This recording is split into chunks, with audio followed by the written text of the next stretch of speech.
আজকে ইফতারিতে আমি বানাচ্ছি নিজে হাতে সিঙ্গারা। কই মাছ ভাজতেছি, টমেটো দিয়ে আলু দিয়ে ঝোল রান্না করব, খাইতেন মাছ ভেজে নিছি, ভর্তা বানাবো।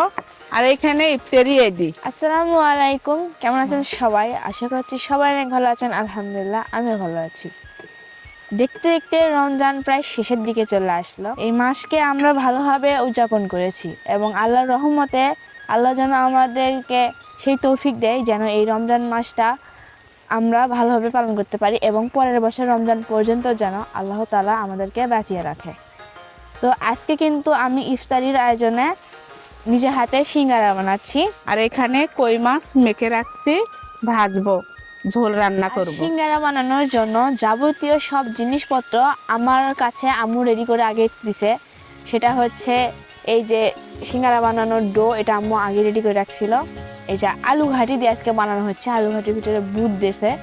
আম্মুর নিজের স্টাইলের কি দিয়ে রান্না করতেছে আমি বুঝিচ্ছি না।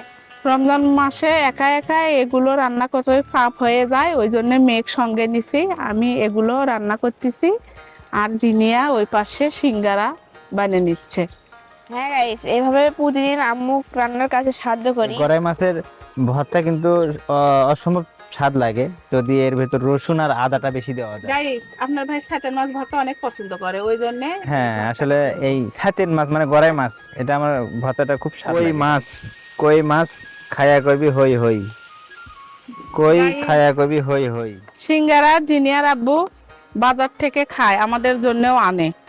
তা আমি বানাতে পারি দেখে ওই জন্য বাড়িতে একটু বেশি করে বানাই, বাচ্চারা একটু বেশি করে খায়, তৃপ্তি মিটাবে, ওই জন্য বেশি করে বানাচ্ছি। জিনিয়ার সিঙ্গারা বানালো, আমি এই যে ভাজে নিচ্ছি। এভাবে আমার মচমচে সিঙ্গারাগুলো ভাজা হয়ে যাচ্ছে। আর গাইস, আপনারা বলবেন কি রকম হচ্ছে সিঙ্গারা বানান।